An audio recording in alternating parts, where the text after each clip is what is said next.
Heavy rain and thunderstorms are expected to continue until at least tomorrow night after more wild weather battered the eastern states on Christmas Day.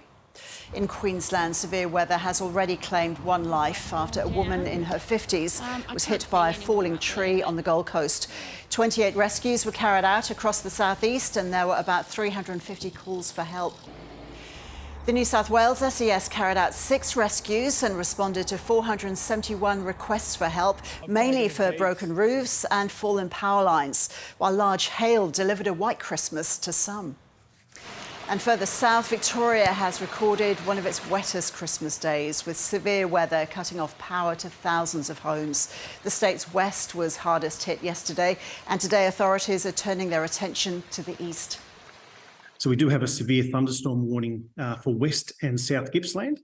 And just incidentally, in the last sort of hour or so, Sale in particular has had 45 millimetres of rain. So quite significant heavy downpours. Thousands of Queenslanders remain without power as investigations into the death of a woman continue. Reporter Ariana Levy has further details from Brisbane. The Gold Coast actually bore the brunt of that severe thunderstorm cell that moved through southeast Queensland last night. Just after 9:30, we saw severe rain, including heavy gusts of wind up to 100 kilometres an hour, quite severe, and that caused significant damage across the region. There were more than 350 call-outs for help to the State Emergency Service. They say that they're still working through that backlog of call-outs even through this morning, so it is going to be quite a major cleanup effort underway. A lot of those call-outs were due to people who had become trapped in their homes, cars and caravans, as well as damage to roofs. So it is still quite an extensive measure that's still very much underway. Now, we also have heard that tragic story of that woman who sadly passed away after a tree had fallen on her in the Gold Coast suburb of Helensvale last night just after 9:30. Police say that they are still continuing investigations into that matter. A report is expected to be prepared for the coroner, and we are expecting more updates on that situation a bit later on throughout the day. Now, this morning, Energex, which is one of the main providers of energy to Queensland, has informed us that there are still more than 111,000 customers across the region that remain without power as a result of that storm. They're mainly isolated to the areas of Gold Coast, Scenic Rim and the Logan areas, so still very much a huge mammoth effort that's underway. On the New South Wales South Coast, it was a dramatic end to Christmas for campers at a Kiama holiday park when rain lashed the region late last night. Reporter Romy Gilbert is in Kiama and joins us now. Hi there, Romy. What's happening there?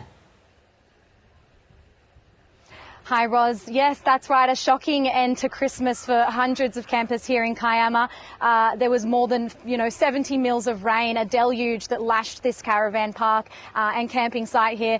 There was a runway here where you can see behind me a boat was just swept 100 metres from where it was parked on its trailer and made its way across through two embankments and down here where it's been now wedged. Quite a sight for all of the campers here this morning.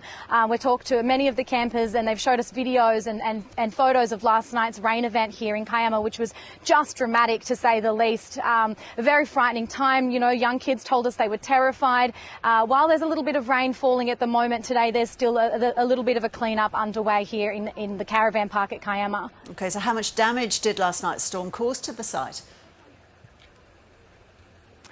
Many families tell us that Christmas wasn't ruined, not too many presents were destroyed, while many others say that their annexes, their camping sites, their fridges, trashed, having to be thrown out, cleaned, muddy, debris sort of scattered across the site. Look, no one was harmed or hurt. The community spirit here today it's pretty high. Everyone's getting around each other, sort of, remarking about what last night was, what they saw, how they felt. Very frightening. However, the damage is not too bad. A fair bit of clean-up to do, and of course, plans are underway to remediate this boat. The owners tell us that they weren't here when they lost the boat, and they are very sad to see it sitting there. Yeah. So are campers bracing for more rain to come, Romy? Look, many are here for the foreseeable future. Many have left. Many left, you know, at 1 o'clock this morning. They had to evacuate, and when the flash flooding came up so quickly, their sites were, you know, they had to leave. SES were here getting them out. So many did come back this morning. Some are staying and hoping for drier weather. It's a little bit of pitter-patter at the moment. The SES, though, and the Bureau are warning of, you know, these storms to stay around for the next couple of days. The message remains from emergency services: always be prepared for the worst. It's storm season in New South Wales, and don't we know it here in the South Coast at the moment. Romy, thanks so much.